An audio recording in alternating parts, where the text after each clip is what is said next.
The release of Veilguard was not too long ago, and a sequel won't likely be out for another 4 to 5 years, which is just my personal guesstimation, so you're probably thinking this video is way too early. However, with no confirmation on DLC and reports on the dev team focusing on Mass Effect 5, I believe we should go ahead and start looking to the future. And although plenty of people are working on Mass Effect 5, I am willing to wager that there's also plenty of people thinking about what a sequel for DragonAge should look like. Hello crows and non-crows alike, my name is Joe Mac, otherwise known as Support Crow, and here are my 5 must-haves for DragonAge 5. Number 1. Better backstories. In Veilguard and in Origins, we get to choose our own faction or origin, and both games do a very good job implementing the importance of that choice throughout the game. Some factions and choices better than others, but for the most part, they do a pretty decent job. I'd like DragonAge 5 to expand further with this, instead of giving us places where we're from or factions we've joined. Also give us conflicts to deal with. In every game you have a major quest line, and your companions have their own personal quest line and that are unique to them, and you help them get through all that. It's assumed, however, that your personal conflict for the main character is the major conflict of the game. I like our background choice to give us a conflict that is personal to us, something that we personally have to deal with. For example, perhaps we've been infected by the Blight, and we either need to join the Wardens or accept our fate, playing through the game with this crippling, painful condition. Perhaps we can choose to be from a noble house that is in severe debt and we're being hunted by the debt collector. Or maybe we can be a former blood mage that's trying to turn over a new leaf, but we're constantly tempted to use this power to achieve our goals. Overall, I love the factions and origins from Veilguard and the first game, but I want to see these backstories not only give me new avenues to progress through the game, but also challenge myself with the conflict unique to our character. Number 2. Import more choices. The amount of choices we were allowed to bring in from the past games was hauntingly depressing in Veilguard. It did the trick and I appreciate what we got, but I'd love to see more than 3 choices being represented in the next game. However, while I do enjoy the keep and appreciate it for what it accomplished, I find myself enjoying the ability to make these different choices at the start of a new game, rather than running to my laptop, uploading a world state, and then running back to my console.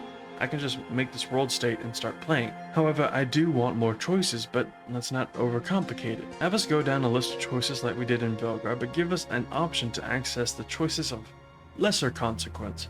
If a choice doesn't make a difference, then obviously don't add it to the list. Number 3. Better playgrounds. If you watched my 5 things I love about Veilguard video, then you know I absolutely love the handcrafted linear levels in the game. While the explorable areas of the game weren't my favorite, I did appreciate them for what they were.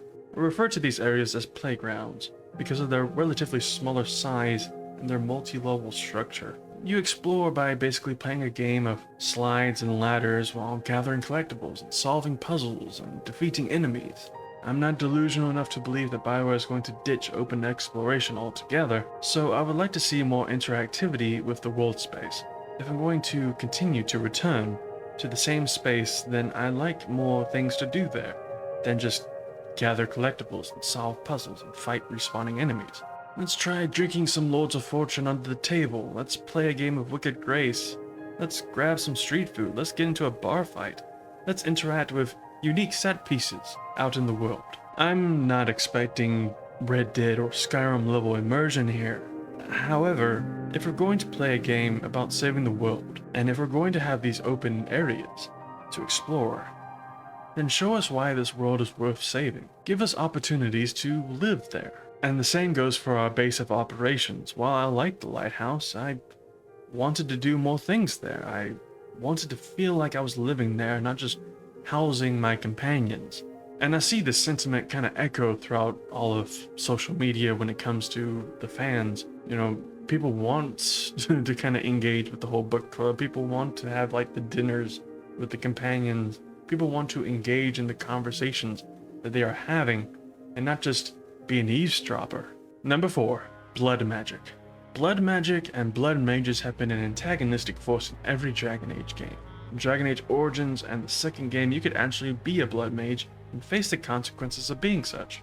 Inquisition and Veilguard don't offer the opportunity, but I like for it to make a return in DragonAge 5. either as a premise for the main character that is struggling to fight off the urge to use blood magic, or as a returning specialization. Number 5, last but not least, swimming. You know, it's been a running joke that our main protagonist throughout all of these games just has a very severe case of aquaphobia. BioWare, it is time.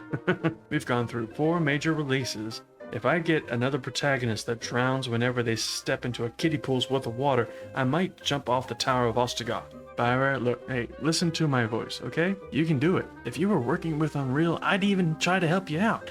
But someone decided to use Frostbite instead, so you're on your own on this one, but you got this. I believe in you. Give us swimming. It doesn't have to be underwater swimming. It doesn't have to be performance swimming. Doggy paddling is enough. Just floating on your back is just fine. I know we can do backstrokes. It'll be okay. And those are my hopes and desires out of DragonAge 5. I'm sure I'll have more as the years go by, but for now, I'm satisfied with this. Since you watched the video this far, I'll give you one more, and this is probably my most controversial one that I've kept to myself. I believe that DragonAge 5 should be the last DragonAge game. Don't hit that dislike button just yet, let me explain first. Whether it's a true final story for this franchise or just a final game that represents DragonAge as we know it, I think all the choices and consequences and threads that have built up over this time need to end with 5. And I know I previously released a video that discussed a trilogy theory, and if they want to go through with that and make something out of that, then sure, fine, I'm all for it. But if that's not the case, and if DragonAge 5 is just another game to add to the list, then I think it needs to be the last one. But maybe it doesn't have to be a total ending. Maybe the next set of games takes place far in the future, in a Titan age where Thedas is starting to embrace an industrial revolution. Maybe it takes place on an entirely different continent. Either way, the slab needs to be scraped clean, and we deserve a game that's free from the burden of consequence, be it put into a brand new age or a brand new IP altogether. I think fans of BioWare in general deserve a brand new beginning, especially considering how much we've lost along the way. Also, apparently, there has been a mysterious force weaving all the conflicts of the last 4 games together and will be making an appearance. This makes DragonAge 5 the perfect opportunity to bring this epic story to a close. I hope you enjoyed the video. Let me know what you'd like to see in DragonAge 5 down in the comments. I'm working on a DragonAge theory vid on what or who this mysterious force could be, but until then, be safe, be well, be kind. Bye-bye.